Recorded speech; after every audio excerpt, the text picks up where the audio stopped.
You've survived divorce, you've done the work, you've opened your heart again and started dating. But now there's this frustrating thing happening. You can't seem to communicate with your partner the way you want to. You shut down when things get difficult.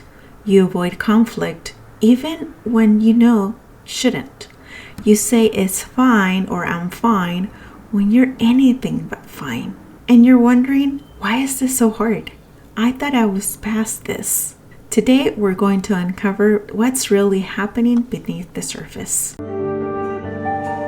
Welcome to All About Dating, the podcast where faith meets love and healing opens the doors to your heart's deepest desire. I am Patty Martin Guerra, your host and life coach, and I'm here to guide you on a transformative journey. Whether you're navigating the world of dating apps, healing from past relationships, or ready to manifest the love you truly deserve, this is your safe place to grow, heal, and discover your divine worth. Each week, we'll explore practical strategies for authentic dating, dive deep into healing past traumas, and align your heart with God's beautiful plan for your love life. Because, sister, you deserve nothing less than extraordinary love. Jeremiah 29:11 says, "For I know the plans I have for you, declares the Lord. Plans to prosper you and not to harm you, to give you hope and a future." So open your heart and let's discover how to date with divine purpose. Let me paint a picture. Tell me if this sounds familiar. You want to express a need, but the words get stuck in your throat.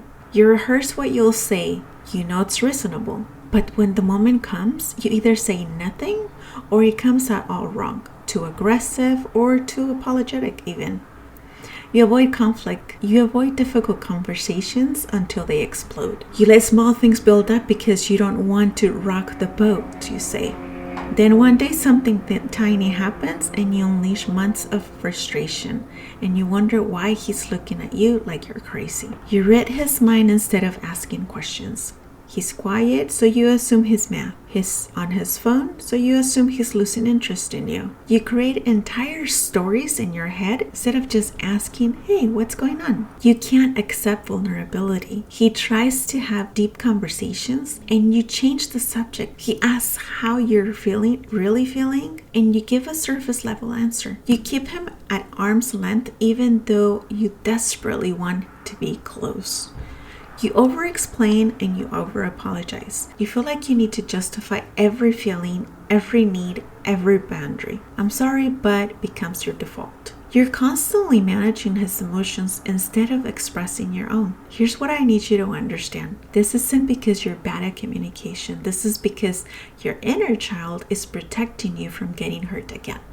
And until you understand what's driving these patterns, they're going to keep sabotaging your relationship. Let's talk about what's really happening. Your communication struggles today are rooted in wounds from your past, both from your childhood and from your marriage. Inner child wound number 1, your voice does not matter. Maybe you grew up in a home where children were meant to be seen, not heard, where your feelings were dismissed as too sensitive or too dramatic. So you learned speaking up is pointless, no one cares what I think.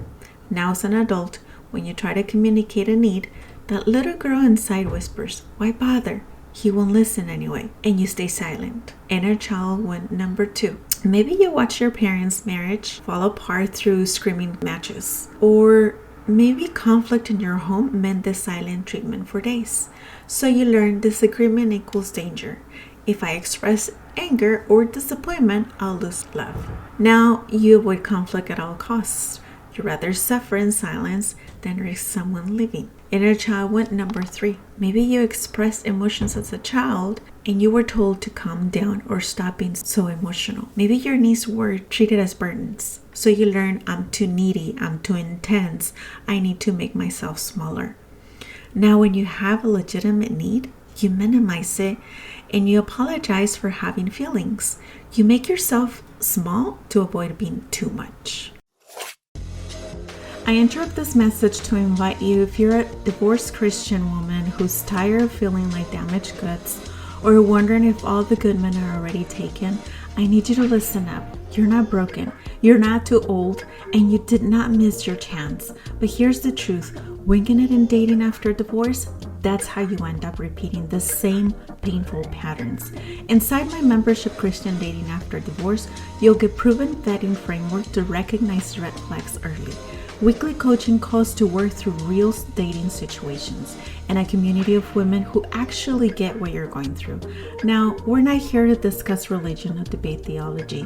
This is about practical guidance rooted in faith and values. No more settling out of fear, no more ignoring your gut, no more giving your heart away to men who haven't earned it. Right now, I am looking for a few founding members to lock in 50% off for life, even when the price goes up. And with everything this membership offers, the price will go up soon. Ready to stop guessing and start dating with confidence? Because you deserve a love that honors you, and it's time to believe that's possible. I will leave the link in the show notes for you to reach out to me for more information. But please do it as soon as possible before this offer closes. Inner child wound number 4. Maybe you only received affection when you were good, when you performed well, behaved perfectly, or didn't cause problems. So you learn, love comes with conditions. I have to earn it. Now you can't communicate authentically because you're too busy managing his perception of you. You're performing instead of being real. And then there's your divorce wound. Your marriage ended. Maybe communication was part of what killed it. Maybe you tried to talk and weren't heard. Maybe every conversation became a battle.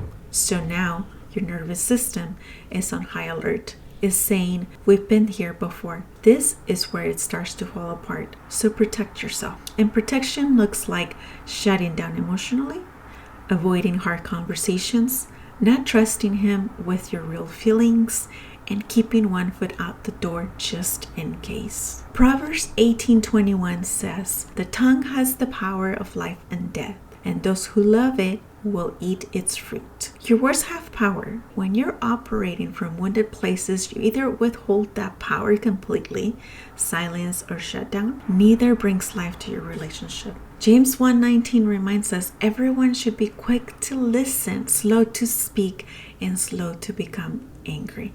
But here's the problem. When you're triggered, you can't listen.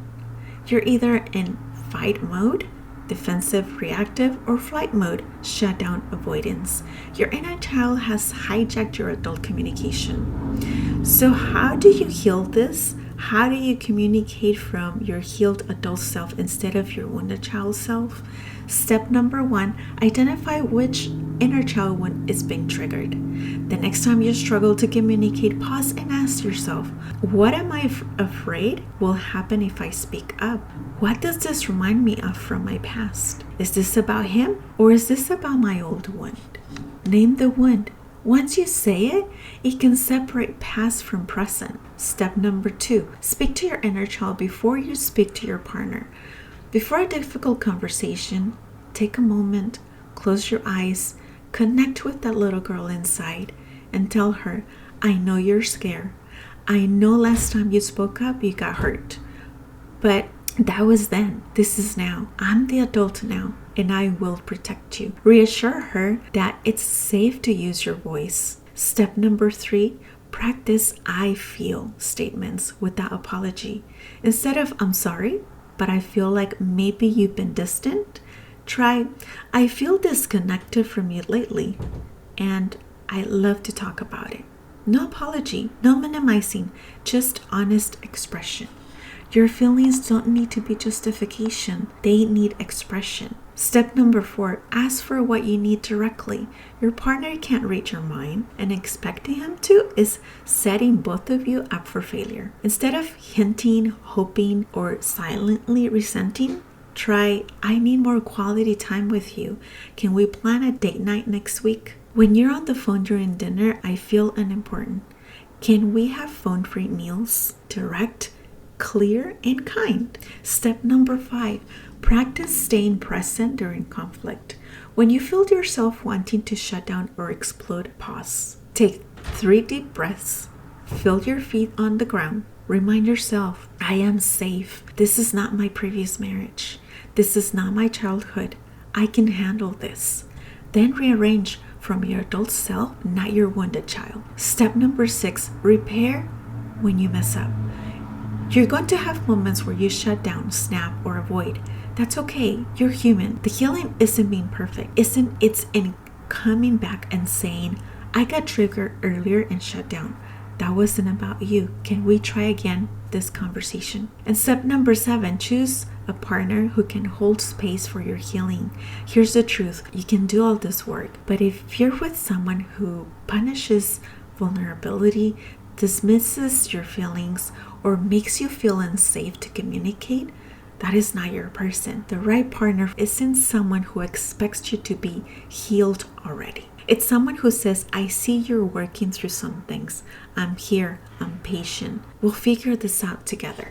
Ephesians 4:29 teaches, do not let any unwholesome talk come out of your mouths, but only what is helpful for building others. Healthy communication builds up. It doesn't tear down. It doesn't shame. It doesn't dismiss. If your partner can't communicate in ways that build you up, that's information you need. Listen, I need to tell you something important. It's okay that communication is hard right now. You're not broken. You're not bad at relationships. You're a woman who's been through a lot and is learning to trust again. And that takes time. It takes patience. It takes compassion from yourself. Your divorce taught you that communication can lead to pain, that opening up can lead to betrayal, that vulnerability can be weaponized. Of course, you're protecting yourself. But here's what I also want you to know. You don't have to live in protection mode forever. There is a man out there who will make communication feel safe, who will respond to your vulnerability with tenderness, no judgment, who will honor your voice, not silence it. But you have to be willing to do the inner work, to heal the wounds, to show up authentically, even when it's scary. Because the alternative, staying surface level, avoiding real intimacy, protecting yourself so much that no one can really reach you, that's not really living. You survived your divorce so you could thrive in your next chapter. And thriving means learning to communicate from wholeness, not woundedness. It means using your voice, setting boundaries, expressing needs, staying present even when it's uncomfortable. You can do this. I believe in you. Before you go, here are the major points. Number 1, communication struggles after divorce aren't about being bad at communication. They're about inner child wounds and divorce trauma being triggered. Number 2, common inner child wounds blocking communication. My voice doesn't matter. Conflict means abandonment. I'm too much. And love is conditional. Number 3, your divorce wound makes your nervous system hypervigilant, causing you to shut down and avoid instead of communicate openly. And number 4, healing requires identifying which wound is triggered, speaking to your inner child, practicing direct I feel statements, and staying present during conflict. Number 5, the Bible teaches us that our words have power. Proverbs 18:21, and we should be quick to listen and slow to speak. James 1:19. Number 6, the right partner will create safety for healing, not punish for your wounds. You deserve to be heard, understood, and loved exactly as you are. Start using your voice, beautiful. The world needs to hear it. Thank you for listening. Until next time, blessings. Thank you for joining me on today's episode of All About Dating. Remember, your healing is holy work, your standards are sacred, and your love story has already been written by God Almighty. Before you go, please take a moment to reflect on today's message. How is God calling you to show up differently in your dating life? What healing work is He inviting you to embrace? If today's episode touched your heart, please share it with your sister who needs to hear this message. Together, we're creating a community of women who refuse to settle for nothing less than what she deserves. Be a blessing to me and leave me a review to help me reach more women around the world. Until next time, keep dating with purpose, healing with grace, and trusting in God's perfect timing for your love story. This is Patty Martin Guerra reminding you, you are loved, you are worthy, and your happily ever after, it's on its way. Blessings and love.